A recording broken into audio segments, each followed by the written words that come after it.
What if I told you, chosen one, that your presence speaks before your voice ever does? What if I told you that the room has already made a decision about you before you open your mouth, decided by the way you breathe, by the way your chest rises and falls, by the way you carry silence into the space? Every entrance is already a sermon, every breath already a story. The question is, does your presence make others brace, or does it let them finally rest? Presence begins in that unseen moment, the inhale that shelters rather than signals, the exhale that reveals your motives and does not flinch from them. People call it thrill, but it is not magic. It is not performance. It is the nervous system recognizing safety, the body finally realizing it no longer has to fight. Vigilance sits down, and joy rises in its place. That thrill others feel is relief disguised as wonder, freedom disguised as excitement. The thrill is not because you dazzle, but because you dignify. It is not born from spectacle, but from stewardship. You order the weather of your soul, so no one who enters your atmosphere needs to scan for storms. You walk into the moment carrying a lantern that belongs to everyone. Your sexual energy, when disciplined instead of displayed, becomes that lantern. It illumines instead of interrogating, warms instead of consuming. It reveals faces without stealing them, clears paths without demanding payment, and allows laughter to grow in its own time. The feminine thrills not because you overwhelm her senses, but because you restore her dignity. And dignity, being rare, always feels like a first sight. Your task is to practice this long before you arrive anywhere. Arrival does not begin at the door. It begins hours earlier in hidden choices no one sees. When you choose rest instead of another round of distraction, you are tuning your field.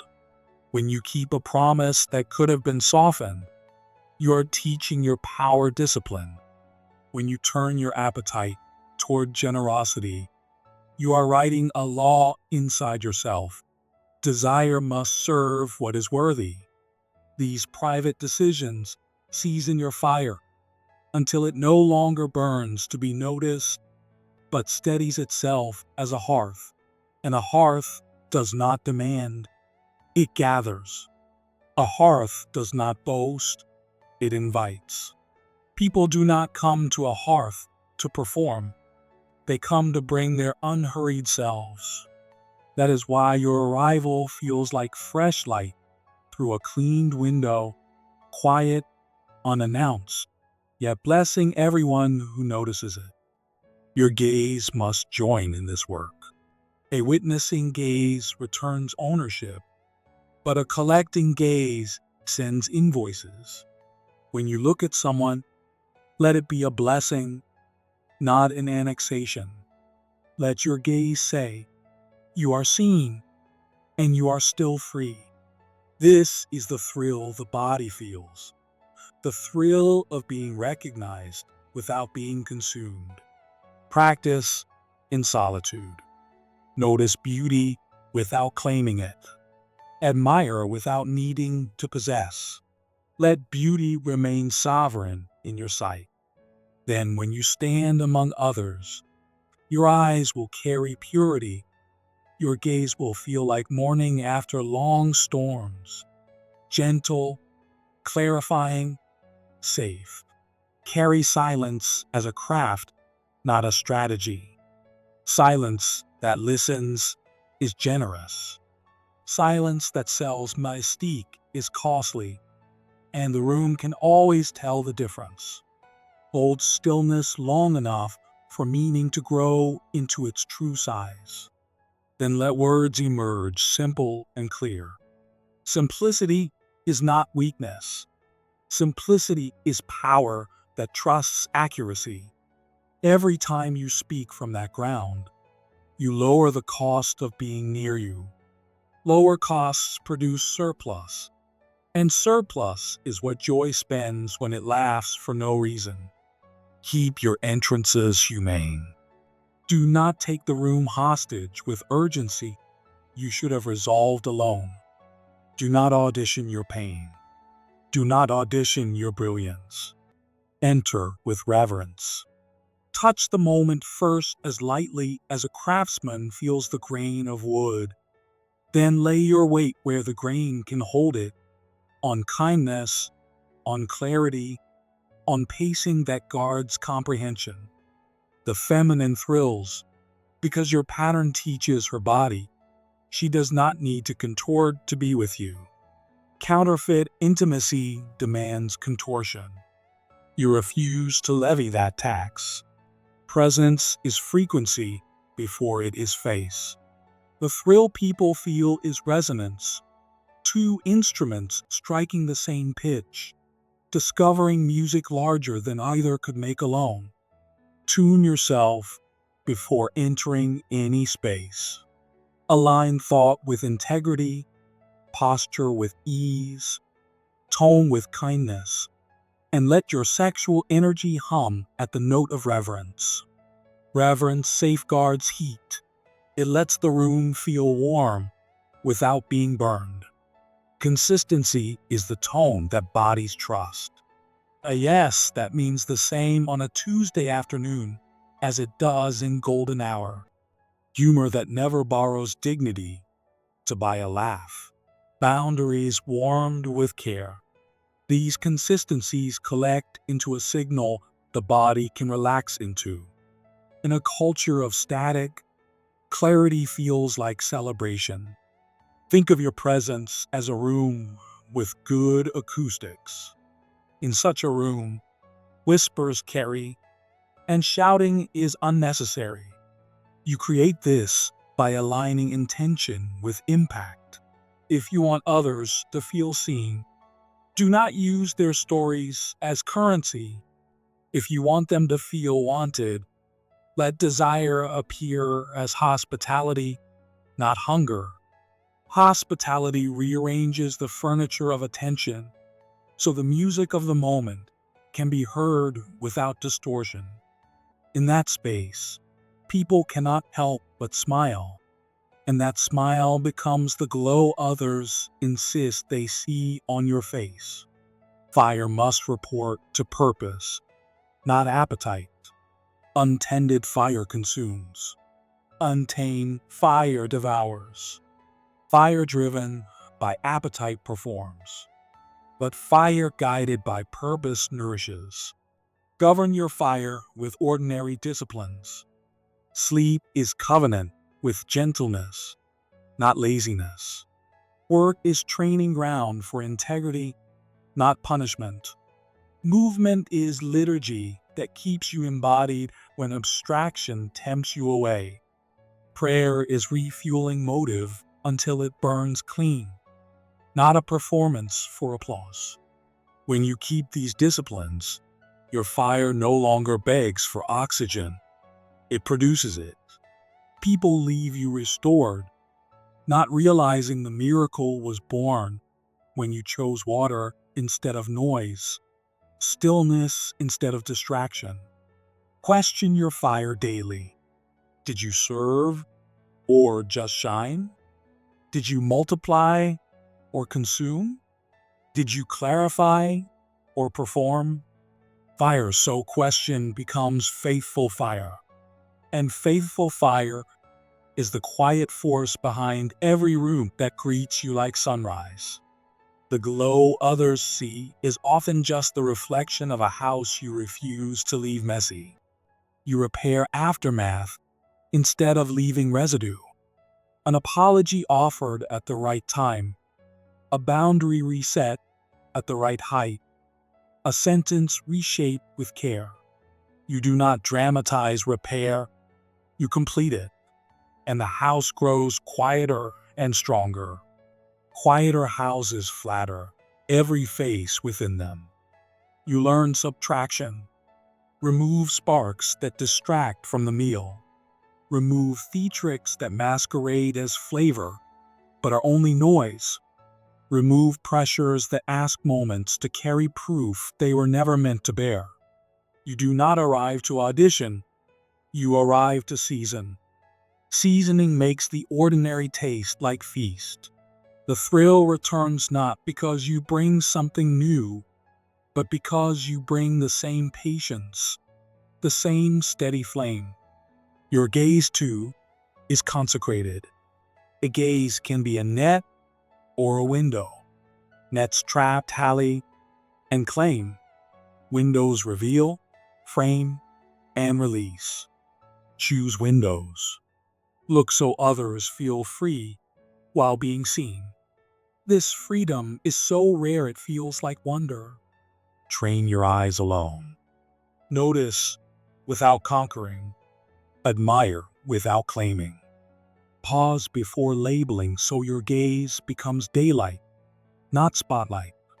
Daylight sees without hunting. Under daylight, colors confess themselves without shame.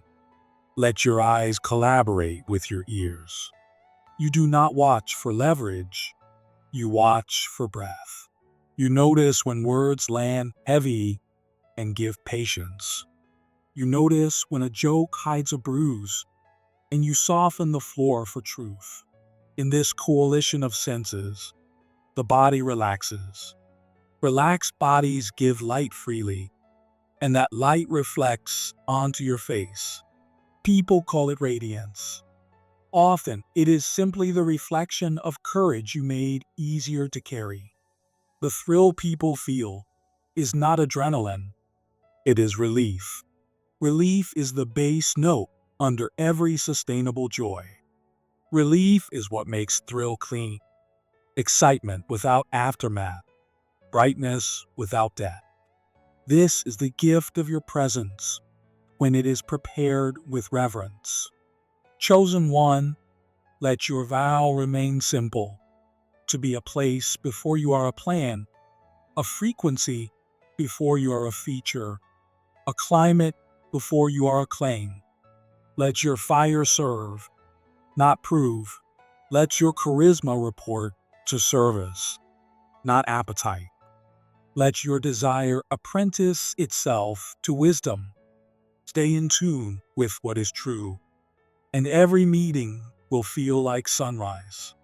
Thrill is not born of volume, but of warmth and wisdom walking at the same pace. Untended flame consumes. Governed flame nourishes. Presence untended drains. Presence refined restores. This is why people return, not for fireworks that vanish into smoke, but for the hearth where bread rises and faces soften. Not for dazzle, but for dignity. Not for drama, but for shelter. Your presence is safe heat, clean light, steady rhythm. It is the room where vigilance can rest, joy can rise, and thrill can finally be pure again. You never force feed truth, and you never starve someone of it as punishment. You let hunger itself guide the meal, and you keep the kitchen humane. The body knows when it is safe. It remembers such places as the childhoods it deserved, even when it did not have them. In that safety, the shoulders loosen, the eyes shine, the skin glows, and the face carries the mark of repair. People call it beauty, though it is simply healing made visible. Your eyes must learn how to end things kindly.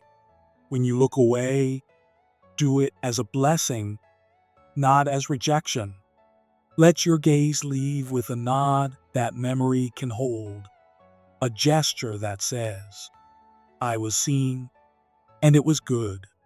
Do not stare longer than meaning lasts, but do not pull away as if intimacy were fire. Place your gaze down with care, As a craftsman sets aside a tool, thankful for what it created, mindful not to harm. When you return, the body remembers. Your gaze is safe, and safety awakens thrill. For thrill's favorite food is relief. Humility must be the lens that corrects your sight. Pride magnifies your reflection, but humility magnifies the sacred in others. With humility, you stop using people to complete your own story and begin serving the story already burning in them. This service has a look, gentle but not weak, steady but not harsh, alive without posturing. Under such attention, souls grow without being asked to audition. Growth feels like miracle, and miracle writes light on faces. People credit you, though all you did was attend. Do not use secrets as currency. A collector's gaze turns trust into status, but a priestly gaze turns trust into covenant. When people entrust you with their depths, you make them safer by keeping them with reverence. Safety tastes like simple bread, plain, honest, nourishing. It steadies, it satisfies, and from it delight rises without reason. That delight is thrill, born not from performance, but from reverence. Learn to love edges, as a mapmaker loves coastlines. You trace where land meets sea without forcing either to change. You let complexity call forth competence, and competence is quiet and deeply attractive. It steadies the map while storms try to mislead. The feminine feels that steadiness and chooses not to edit her edges to keep your gaze. Relief floods her, and relief reveals itself as beauty. The mirror credits you, but you simply bless the mirror and keep mapping. To see is a gift. You return it to the giver. You do not hoard it, trade it, or weaponize it. You see, and then you serve. Service can be silence, or prayer, or a correction given gently where dignity can breathe, or simply stepping back so another's light may shine. All of this builds a reputation in the only place that matters, in your presence. People feel more like themselves, less like objects. The thrill that greets you is the soul's way of saying thank you. As your eyes become sacrament, you stop needing to be interesting, you become trusted. And trusted presence protects joy from drama, laughter from cruelty, longing from aimlessness. Trusted presence is water in a desert. The chosen fence it, guard it, and drink last. Drink last, chosen one. For the gratitude you will meet will not be applause but garden. Weave your presence as a master weaver tends a loom. Thrill without texture frays quickly, but thrill with texture endures. Stretch the warp with discipline, honest work. Simple promises, doors closed gently. Then weave the weft of your hours, kind words, pauses that let meaning breathe, a gaze that returns ownership to the one beheld. The fabric that forms is not costume, but climate. And when the feminine steps into it, she feels clothed in safety, not displayed. That safety makes joy rise in her bones before flattery can even form. Temper your radiance like glass. Heat dazzles, but tempered heat endures. Rushed brilliance shatters, but cool patience learns to hold light without breaking. You have tempered yourself with rest, solitude, and prayer that inks your strength in lines that cannot be forged. That tempering makes your warmth durable. People may not see how it was built, but they feel it. In your care, cups do not chip, windows do not rattle, views become clear. The body calls this beauty, for strength joined with kindness is rare.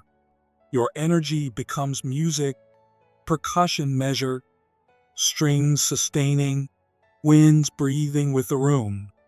You bring humor when tension needs release, tenderness when courage wavers, silence when understanding must arrive. This is not performance, but stewardship. People feel awe, as though a beloved being returned at the right moment. Begin with gentleness. Some doors open like books to be read quietly, others like gardens to be walked patiently. Let your first words be pathways, not spotlights, strong enough to carry, light enough to invite. Gentle thresholds turn excitement into peace. Tend attention like water. Too much at once floods. Too little leaves thirst. You know the valves. You pour evenly. No droughts that starve courage. No torrents that uproot tenderness. The fruit shows on faces. Color returns. Posture softens. Eyes find horizon. The feminine thrills, not because she is exploited, but because thirst is answered. You do not sell water. You guard the watershed. Repair as a potter does. Clay remembers hands. So do moments. Cracks can be mended with gold. The bowl becomes more beautiful, not because it pretends unbrokenness, but because it proves it can hold. People trust such vessels. They bring their bread, their ordinary lives, and find relief that nothing will fail mid-meal. Carry surplus. Scarcity burdens every word, but surplus crowns every word with grace. Surplus is not money, it is margin. The 5 minutes added to goodbye so gratitude can land. The inch of patience in disagreement so dignity can breathe. The clarity in a promise so memory can carry it. The body senses surplus like sweetness, and it trusts. Trust paints your face with a light no mirror can create. Shape your words like a cobbler shapes shoes. Fit them well, support where needed, freedom where possible. Remove what blisters, strengthen what bears weight, polish to protect. People leave ready to walk farther than they imagined. That distance becomes gratitude, and gratitude honors you. Let the ordinary become your chapel.